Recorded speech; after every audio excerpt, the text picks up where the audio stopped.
Alors là, je me souviens de deux parties de rêve. Il y en a un, c'est donc je suis dehors, je fume. Donc c'est deux cigarettes normales, mais collées l'une à l'autre. Et c'était censé être normal. Et donc je fumais ça.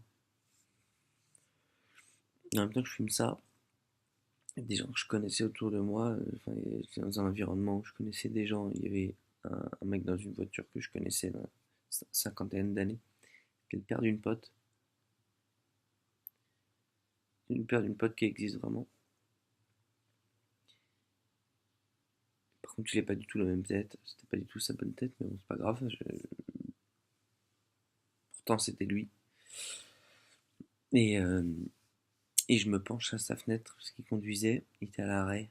Et j'avais ma double clope comme ça, c'était fou. Et je lui demande une cigarette. Alors que, genre, j'avais à peine commencé mon truc. C'était un peu chelou. Et là, il me dit bah ouais, bah finis peut-être déjà ta cigarette, quoi. Donc, je me suis retrouvé comme un con. Et au même endroit, c'était autour de cet immeuble-là. Il y avait un immeuble qui était très, très étrange parce que ah, je viens de me rappeler d'autres choses encore, mais à l'étage -4, c'était un rez-de-chaussée. Donc à l'extérieur au -4, c'était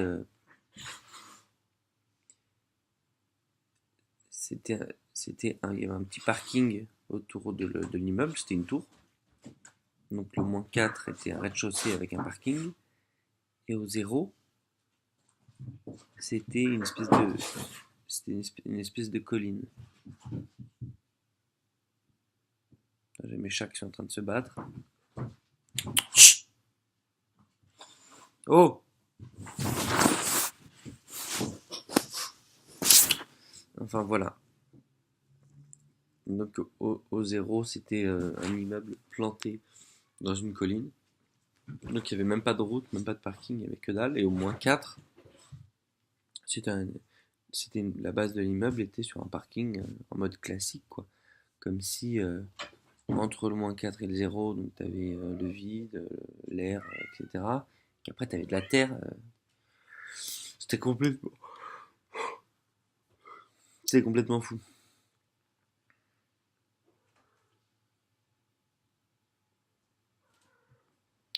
Enfin. Donc là, cette nuit, je me souviens que d'un petit truc.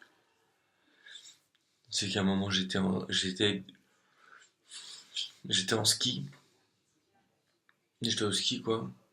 Et il y avait Nicolas Sarkozy devant moi, qui était devant tous ses potes, je sais pas quoi. Voilà. Et en faisant demi-tour avec mes skis, j'avais des skis qui étaient en fait des tiges en métal très fines. Et bah j'ai chopé ces skis. Et comme je faisais demi-tour très vite comme ça, et bah mes skis l'ont tiré sous la neige. Et ils l'ont fait faire. Il a fait 5 mètres, genre sous la neige. Ça l'a défoncé, quoi. Et donc, c'était un drame, quoi. C'était un drame local. Tout le monde était complètement choqué. Enfin, un truc de ouf, quoi. Limite, tu vas en tôle pour ça, je pense. Quand c'est un mec comme ça, enfin bref. Et après, il y avait Hollande, justement, qui lui a fait presque pareil. Enfin, je sais pas comment il a fait, mais il est passé sous la neige comme ça. Donc c'est complètement irréel, mais il est passé sous la neige. On le voyait en transparence. Il est ressorti, genre, et il rigolait. Il trouvait ça fun. Et après, il y avait un autre rêve où j'étais avec des membres de ma famille, on avait tous une Mustang rouge, super puissante, magnifique, une chacun, garée l'une derrière l'autre.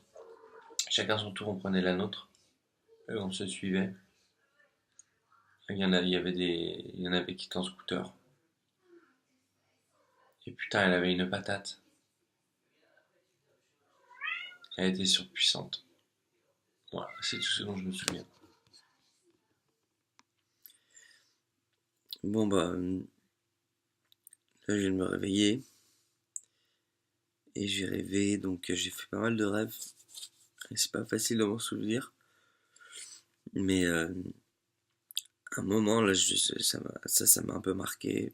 J'étais comme dans un jeu géant, comme un peu chasse à l'homme ou les trucs d'Harry Potter, là, pour attraper la balle dorée. Et, euh, et donc, à un moment, je me fais attaquer par un. Au début, il me tourne autour, une sorte d'oiseau blanc.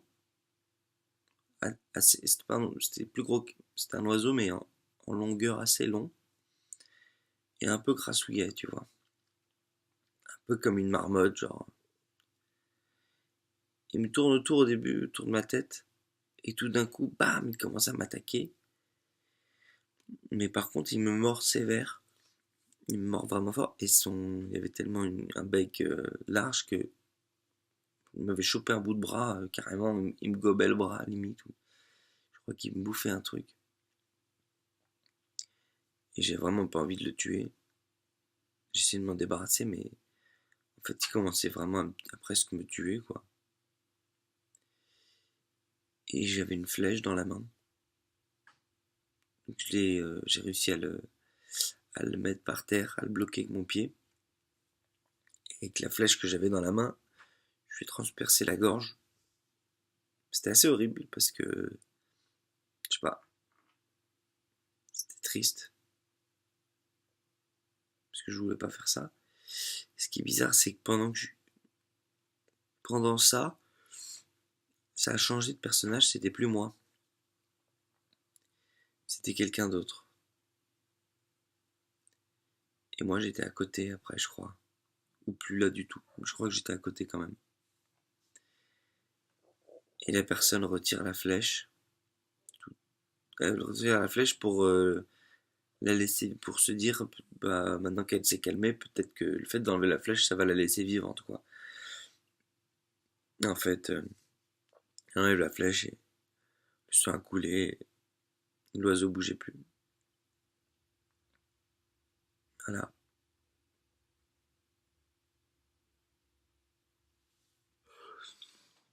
Alors j'ai rêvé, enfin je me souviens avoir rêvé, j'étais dans un immeuble, dans un escalier, et, euh, et donc j'ai pris un ascenseur en plein milieu de la cage d'escalier, enfin, en partant d'en haut, j'étais en haut, et c'était un ascenseur avec un grillage qui s'arrêtait à mi-hauteur, comme une sorte de panier, quoi, ce qui n'existe pas. Et donc, et j'avais mon chat, j'avais un de mes chats, le plus gros, Jazz. Et, euh, je suis tombé par-dessus l'ascenseur. On va savoir pourquoi. Et pendant ma chute, truc improbable, donc j'ai eu le temps de me dire que j'allais mourir et tout, bon, truc classique. Et j'ai réussi à me rattraper à une barrière, une barrière de la cage d'escalier. Merci, pardon, hop, pardon. Et, et, euh, et là, à ce moment-là, bah justement, on va parler de toi. À ce moment-là, je suis pendu à ce grillage, à je sais pas combien de mètres du sol. Je me dis que je peux peut-être me jeter par-dessus en faisant un truc un peu galère pour sauver ma vie. Et à ce moment-là, mon chat qui était tombé, enfin bref, qui était tombé, enfin qui était là-haut, je veux dire, mais qui à la base était tombé, je crois. C'est ça qui est un peu bizarre. Genre, je vois un filet d'urine tomber de tout en haut, genre, et me tomber dessus. Je suis comme en galère, je me fais pisser dessus. Truc énorme. Parce qu'en ce moment, j'arrête pas de me pisser dessus. D'ailleurs, hier soir, avant de me coucher, il m'a pissé dessus. Et genre sur le bras détente, j'étais sur l'ordi. Donc, euh, donc voilà. Et j'ai quand même réussi à sauter par-dessus la balustrade et à m'écraser sur l'épaule pour me sauver la vie. Sinon, je suis allé commander un gâteau chez un mec au rez-de-chaussée. C'était comme un sas. Je suis rentré, bonjour, un gâteau. Il m'a donné une part de gâteau dans une petite assiette avec laquelle je devais partir dans la rue. J'avais un sac poubelle rempli de couverts à la main. Je sais pas pourquoi. Couteau fourchette. Donc il me dit 1,60€, je sais pas quoi, je paye son gâteau. Je lui dis je peux en avoir un autre. Il me dit non. Je lui dis il y a moyen de payer un autre gâteau là. Bon, c'est une part quoi. Il me dit non, non, c'est mort, truc chelou. Ok, bon merci. Et je lui dis attendez, attendez. D'ailleurs, t'as une nana qui était avec lui qui fait quoi? Très méchamment. Et je lui dis les couverts là, je peux vous, je peux vous les revendre les couverts que j'ai. J'avais un sac poubelle énorme. Il dit non, on s'en bat les couilles. C'est la merde. Donc je suis ressorti avec mon sac poubelle en plus de couverts, comme un con, et ma petite part de gâteau. Rikiki. Pas très sexy la part de gâteau. Après, moi, j'étais dans une gare. Je devais prendre le métro, il n'y a plus de métro. J'ai essayé de prendre des trains qui remplaçaient, qui allaient que à des endroits très lointains. C'était très bizarre. C'était des trains avec marqué 91, 94, 62, 77. Genre les trains faisaient toutes les banlieues. Mais vraiment que les banlieues. C'est comme s'ils faisaient le tour de... Et donc je me suis dit, putain, mais comment je vais rentrer dans Paname avec un truc comme ça?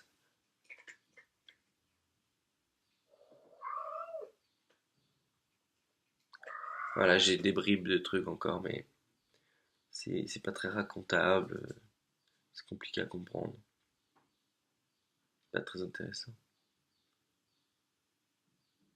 À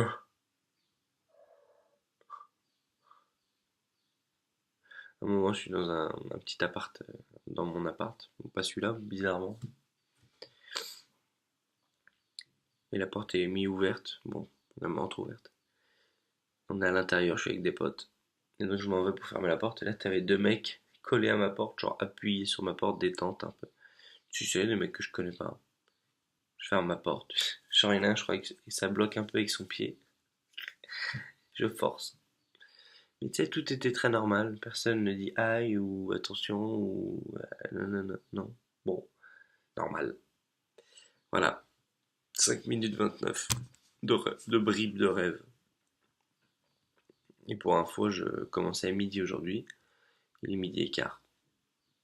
Voilà. Vive la vie. Donc là, je me souviens que j'ai rêvé que j'étais dans un taxi avec François Hollande. Et je lui demande, et donc je lui pose une longue question.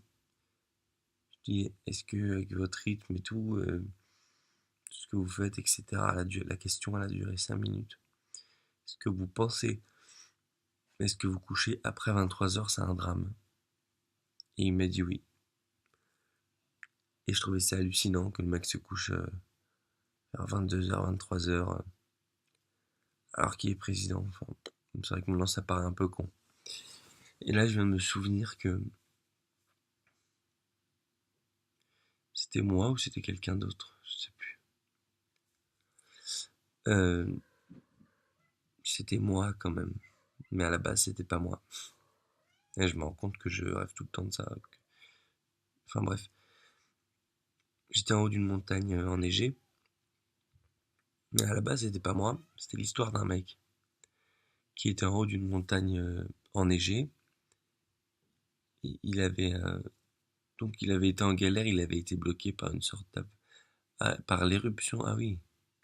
Ah putain. Alors en fait, c'est un camion qui est en haut d'une montagne enneigée, qui prend une petite route et le volcan de la montagne part en éruption. Donc là, on voit la lave qui saute partout et qui va, il y a des éclats qui tombaient sur le camion et à côté.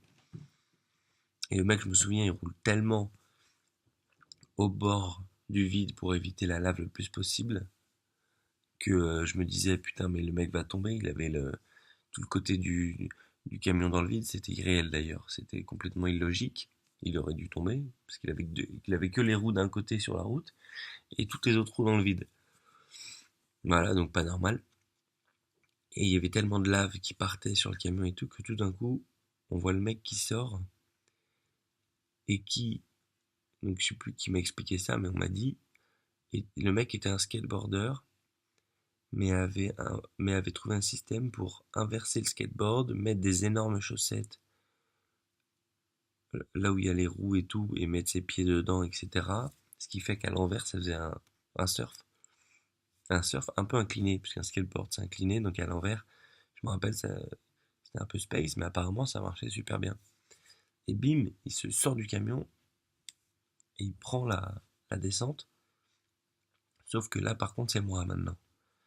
Là maintenant c'est moi qui suis dans sa peau, parce que je me rappelle, je vois la première personne, je vois mes pieds, je vois le skateboard, je vois la planche. Et là, ce qui est dingue, c'est que dans la descente, il y avait des milliers d'écrans géants. Alors je les voyais que de dos, mais c'était des sortes d'énormes écrans publicitaires qui n'existent pas, parce que j'ai jamais vu ça comme ça, des sortes d'énormes télés, mais qui font 10 mètres, non, qui font 5 mètres de haut, ou 4 mètres de haut sur 4 mètres de large, mais des milliers. Et donc je tapais contre et tout pour pas dévaler la pente à fond. Je rentrais dedans à chaque fois, bim, bim, bim. Je me cognais dans tous les écrans, voilà, pour ralentir ma chute et tout. À la fin, bon, c'était galère, j'ai dévalé un peu il y avait plus d'écran. Donc j'ai dévalé super vite. Mais je suis arrivé en bas, genre sain et sauf. J'ai plein d'images, j'ai fait plein de rêves différents. À un moment, je cherche une place, par un pote qui nous a invités dans un truc pour faire un pot. Pardon. Et je cherche une place. T'as des gens qui se garent et tout, et qui sortent de la voiture, je sais pas quoi. Et qui me disent, bah on va bien. La meuf dit, bah on va bientôt partir et tout, bah t'as qu'à venir manger avec nous à la maison, c'est un truc improbable. T'as qu'à venir manger avec nous et quand on a fini de manger, on s'en va et tu pourras prendre la place. Et là, il y a mes potes qui arrivent et ils disent, et là, elle dit, ah oui, mais il y a quand même du monde. Et là, je lui dis, non, mais de toute façon, je peux pas manger chez vous. Tu m'en fous, quoi. Enfin, bref. Euh,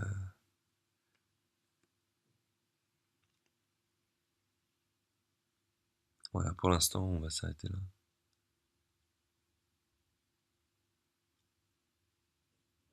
Hmm. Moment à table, juste, j'étais à table avec François Hollande, là, dans le restaurant. Il avait une montre. À côté de sa montre, il y avait une sorte de boîtier. Il mettait toutes ses cartes de visite. C'est improbable. En plus, elle devrait, par logique, elle devrait tomber à chaque fois qu'il bouge le bras, mais ça tombait pas. Enfin bref. Voilà, voilà.